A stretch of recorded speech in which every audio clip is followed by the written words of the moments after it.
ሸሞንተ ናይ መጀመርታ ናይ መጠንቀቕታ ምልክታት ሕማም ሽኮር እያ። ኣብዛሕትኦም ሰባት ዝመስሎም ሕማም ሽኮርያ ዝጅምር ብልዑል ናይ ደም ሽኮር መጠን እዩ።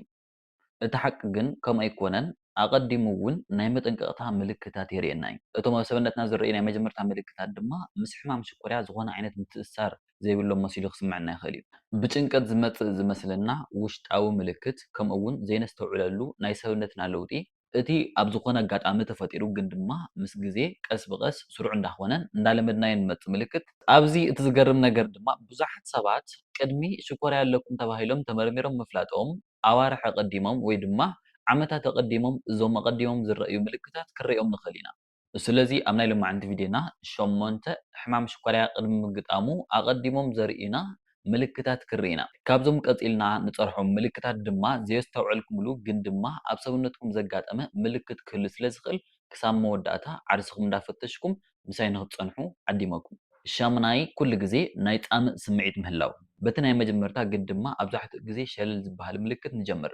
እዚ ግን ድሕሪ ኣካላዊ ምንቅስቓስ ዘይኮነ ድሕሪ ንነዊሕ ሰዓታት ኣብ ፀሓይ ምፅናሕ ወይ ድማ ብኻልእ ነዚ ከላዕል ዝኽእል ንጥፈት ጌርና ዘይኮነ ኣብቲ ስሩዕ ዝኾነ መዓልቲ እዩ ዘጋጥም። እቶም ከምዚ ዘጋጥሞም ሰባት ድማ ማይ ይፀምኦም፣ ማይ ይሰትዩ፣ ኣይረዊን፣ እንደገና ማይ ይሰትዩ፣ ኣይረዊን ከምዚ እናበለ እዚ ዑደት እዚ ይደጋገም ማለት እዩ። ኣብዛሕትኦም ሰባት ድማ ነዚ ምልክት ብዙሕ ግዜ ኣየስተውዕሉሉን ይኹን እምበር ሕጂ እውን ዋላ ማይ ብተደጋጋሚ እንተሰተዩ ኣፎም ደረቕ ይኸውን ወይ ድማ ናይ ፅምኢ ስምዒት እናተሰምዖም ይቕፅል ማለት እዩ።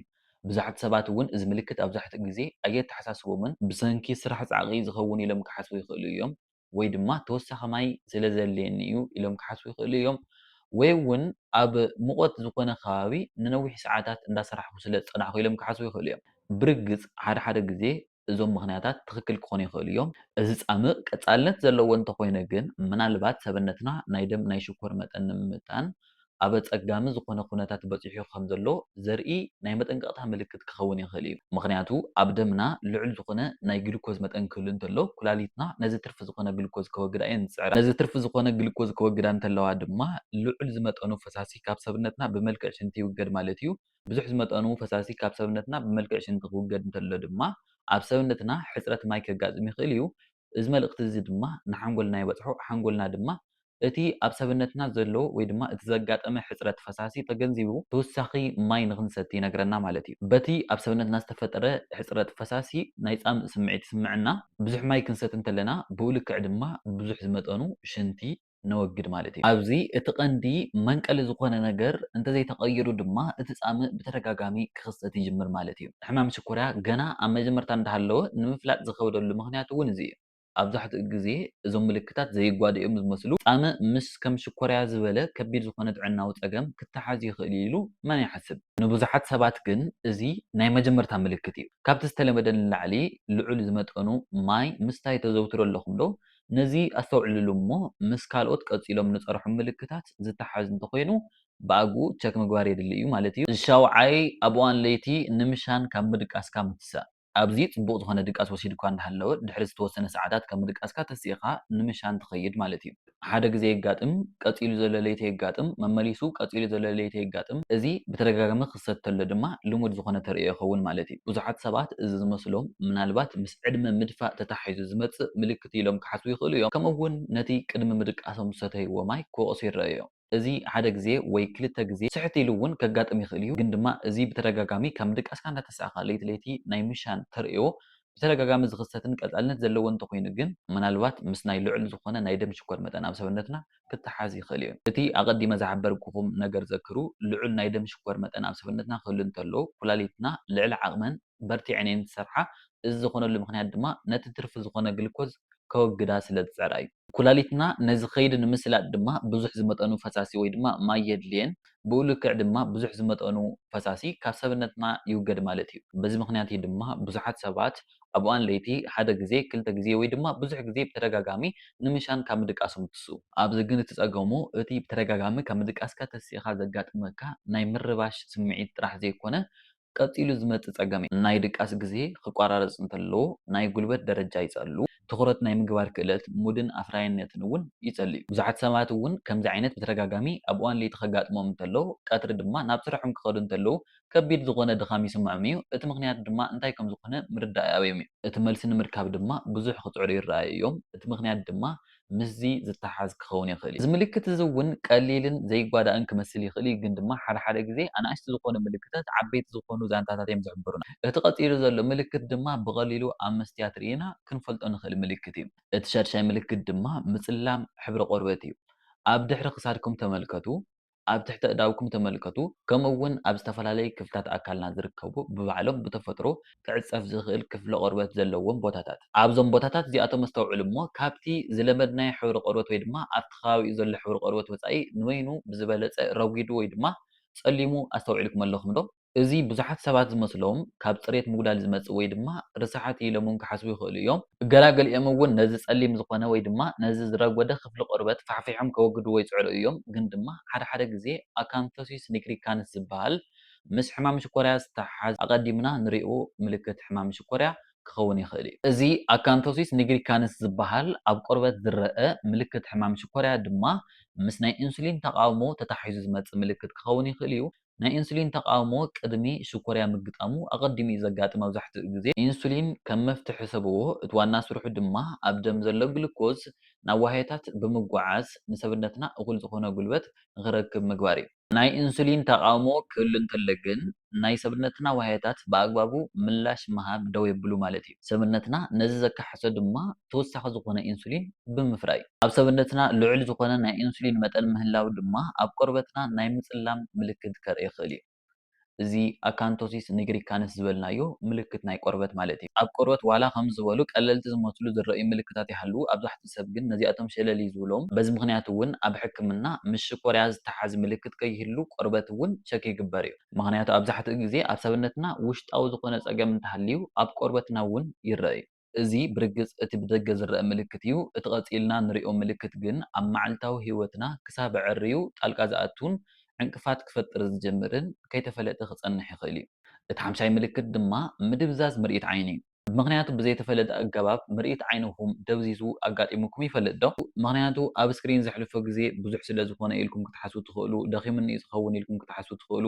ወይ እውን መነፀር የድልየኒ ኢልኩም ክትሓስቡ ትኽእሉ ኢኹም እዚኣቶም ሓደ ሓደ ግዜ ትኽክል እዮም ኣብ ውሽጢ ዓይንና ሌንስ ዝበሃል ክፍሊ ኣሎ እዚ ሌንስ ዝበሃል ክፍሊ ልዑል ናይ ደም ሽኮር መጠን ኣብ ደምና ክህሉ እንተሎ ናይ ፈሰስቲ ምቅያር ብምምፃእ እቲ ናብ ዓይንና ዝኣቱ ብርሃን ብትክክል ናይ ምትርጓም ከይዲ ይፀሉ እዩ ከም ውፅኢቱ ድማ ምድብዛዝ ምርኢት ዓይኒ ከጋጥም ይኽእል እዩ ማለት እዩ እቲ ዝገርም ነገር ግን እዚ ምልክት ኩሉ ግዜ ዝረአ ኣይኮነን ሓደ ሓደ ግዜ ይመፅእ እዩ ሓደ ሓደ ግዜ ይጠፍእ እዩ ብዙሓት ሰባት እውን እዚ ከጋጥሞም እንተሎ ምናልባት ድሓር ክስተኻኸል እዩ ዝኸውን ኢሎም እዮም ዝኣምኑ ከምዚ ዓይነት ምስ ምርኢት ዓይኒ ዝተሓዝ ፀገም እንተሃልዩ ግን ሸለል ክበሃል ዘይግብኦ ጉዳይ ኣዒንትና ኣዝየን ተኣፈፍቲ እየን ቅድሚ ካልኦት ዓበይቲ ዝኾኑ ምልክታት ምርኣይና ድማ ከምዚ ዓይነት ናይ ምርኢት ዓይኒ ምድብዛዝ ፀገም ኣቐዲመን ከሪኣና ይኽእላ እየን እዚ እውን ኣብዛሕትኦም ሰባት ሸለል ዝብልዎ ሕማም ሽኮርያ ኣቐዲሙ ዘርእየና ምልክት እዩ እቲ ቀፂሉ ዘሎ ድማ ንብዙሓት ሚልዮናት ሰባት ዝፀልኡ ምልክት እዩ እቲ ራብዓይ ምልክት ድማ ኩሉ ግዜ ናይ ድኻም ምልክት ምህላው እዩ እዚ ኣዝዩ ንብዙሓት ሰባት እዩ ዝፀልኡ ኣብ መዓልታዊ ሂወቶም ድማ ጣልቃ እንዳኣተወ ከፀግመሎም ይኽእል እዩ ሓደ ካብቶም ናይ ሕማም ሽኮርያ ቀዲሙ ዘርእየና ምልክታት ኮይኑ ግን ድማ ምክንያቱ እንታይ ከም ዝኾነ ንምርዳእ ዝከብድ ምልክት እዩ ድማ ምክንያቱ ብትክክል እንተስተውዒልኩም መዓልታዊ ክንደይ ዝኣክል ሰባት እዮም ናይ ድኻም ስምዒት ይስምዐና ኢሎም ክዛረቡ ዝሰማዕኹም እዚ ድሕሪ ነዊሕ መዓልቲ ናይ ስራሕ ግዜ ድሕሪ እኹል ድቃስ ዘይምርካብ ወይ ድማ ድሕሪ ጭንቀት እንተኮይኑ ዝኾነ ዓይነት ፀገም ዘለዎ ይኮነን ኖርማል እዩ እዚ ቀፃልነት ዘለዎ ድኻም ኣዝዩ ብርቱዕን ድቃስ ወይ ድማ እኹል ዝኾነ ዕረፍቲ ረኺብካ ዘይቕንስ እንተኮይኑ ግን ምስ ሕማም ሽኮርያ ክተሓዝ ዝኽእል ምልክት ብዙሓት ሰባት ከምዚ ከጋጥሞም እንተሎ ድማ ተወሳኺ ድቃስ ዘድልዮም እዩ ዝመስሎም ግን ድማ እቲ ፀገም ኣብ ጉልበት እንተኾነ ኸ ግልኮዝ ሓደ ካብቶም ብቐዳምነት ምንጪ ጉልበት ሰብነትና ኮይኖም ዘገልግሉ ነገራት ሓደ እዩ ዋህያታትና እውን ኣብኡ ፅግዕተኛታት እዮም ግልኮዝ ብሰንኪ ናይ ኢንሱሊን ተቃውሞ ክኾን ይኽእል ወይ ድማ ምስ ሕማም ሽኮርያ ዝተታሓዙ ካልኦት ጉዳያት ብዝተታሓዘ ምክንያት ናብ ዋህያታትና ብኣግባቡ ክኣቱ እንተዘይክኢሉ ድማ ሰብነትና እኩል ዝኾነ ጉልበት ክረክበ ይኽእልን ማለት እዩ ልክዕ ከም ታንከር ሙሉእ ናፍጣ ሃልዩ ግን ድማ እቲ ናፍጣ ናብ ሞተር ከይበፅሐ ክተርፍ እንተሎ ማለት እዩ ኣብ ሰብነትና ዘጋጥም እውን ከምዚ ከም ውፅኢቱ ድማ ትሑት ዝኾነ ጉልበት ንክህልወና ይገብር። ትኩረት ንምግባር ናይ ምፅጋም ወይ ድማ ናይ ፅዕንዕንታ ስምዒት ብሓፈሻ ሓደ ነገር ኣብ ሰውነትና ትክክል ከም ዘይኮነ መሲሉ ክስምዐና ይኽእል እዩ። ኣብዚ እቲ ፀገሙ ግን ድኻም ናይ ሽኮርያ ጥራሕ ዘይኮነ ናይ ካልኦት ዝተፈላለዩ ሕማማት ምልክት እውን ክኸውን ዝኽእል ምዃኑ እዩ። በዚ ምክንያት እዩ ድማ ብዙሓት ሰባት ሸለል ዝብልዎ ድኻም ምስቶም ኣቐዲምና ዝፀናሕናዮም ከምኡ እውን ቀፂልና ንፀርሖም ምልክታት ተተሓሒዙ ዝመፅእ እንተኮይኑ ግን ሸለል ክበሃል ዘይግብኦ ጉዳይ እዩ። እቲ ቀፂልና ንሪኦ ምልክት ድማ ሰብነትና ዓርሱ ንምፅጋን ኣብ ዝፅዕረሉ ኩነታት ዘጋጥም ምልክት እዩ። ስለዚ እቲ ሳልሳይ ምልክት ኣናእሽቲ ዝኾኑ ቁስልታት ንምሕዋይ ነዊሕ ግዜ ዝወስደሎም እንተኮይኑ እዩ። ቅድሚ ሕጂ ዘጋጠመኩም ንእሽተይ ቁስለት ዘክሩ ምግቢ እንዳሰራሕኩም ክኾን ይኽእል እዩ። ካሊእ ስራሕ እንዳሰራሕኩም ወይ ድማ ኣካላዊ ምንቅስቃስ ዘጋጠመኩም ንእሽተይ ቁስለት ክኾን ይኽእል እዩ። ብርግፅ ኣብዛሕትኡ ግዜ ሰብነትና ዝኾነ ቁስለት ከጋጥመና እንተሎ ሽዑ ንሽዑ እዩ ምፅጋን ዝጅምር።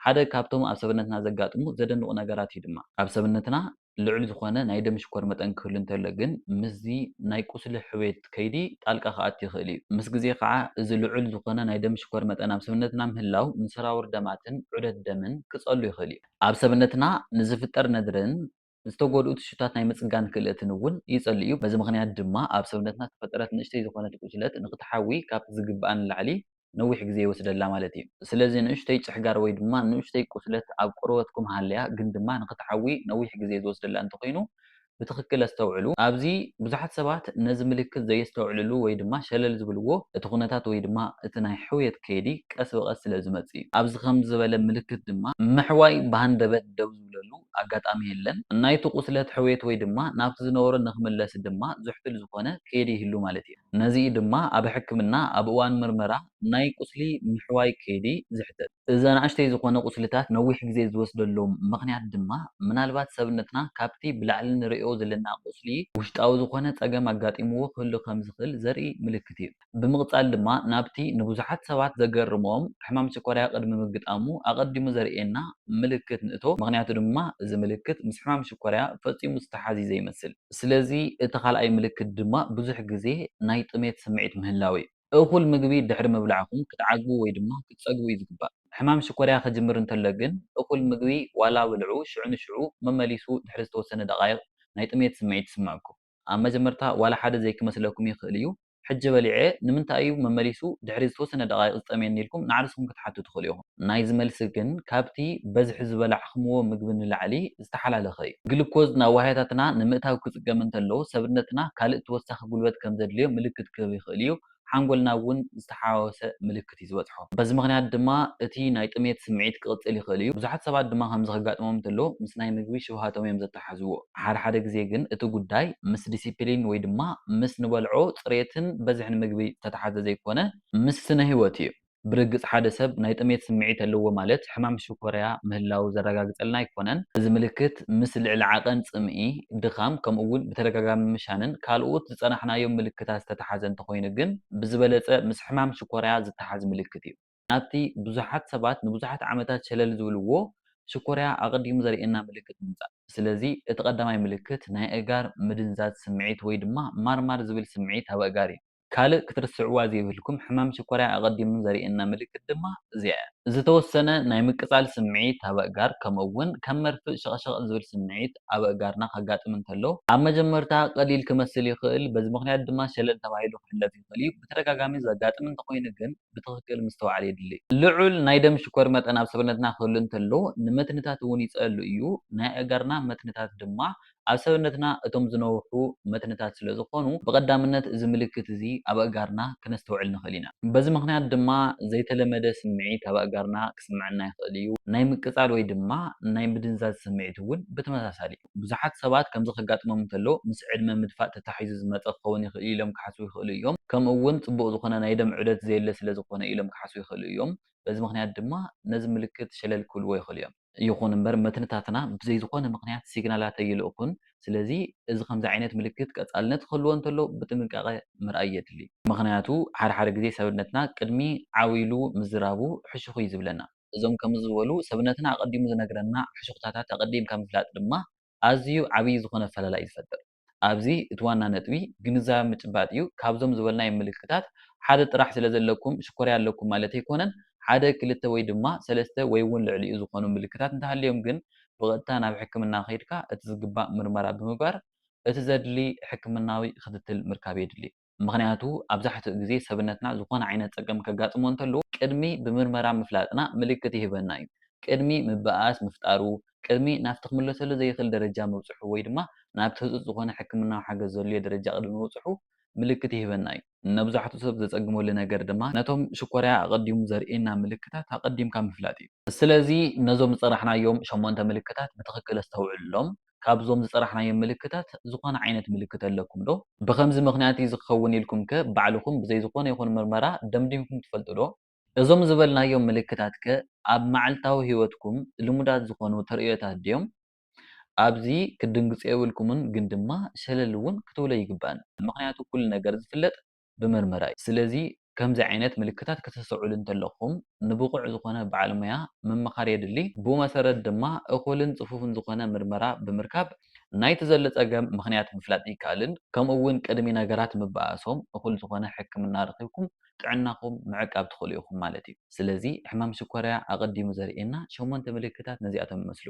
ናይዛ ቪድዮ መልእኽቲ እንተፈቲኹምዎ ድማ ላይክ ምባልን ናብዛ ቻነል ሓደሽቲ እንተኮይንኩም ድማ ሰብስክራይብ ብምግባር ከም ዝበሉ ጠቐምቲ ዝኾኑ ጥዕናዊ ሓበሬታት ብቐፃልነት ስለ ዝዝርግሕ ቶሎ ንክበፅሐኩም ግበሩ። እዚ ጥዕናኹም ተውሕስሉ ቻነልኩም ፓኖራማ ቲቪ እዩ። በቢዘለኹምዎ ሰላምን ጥዕናን ተመኒየ ሰሰናዩ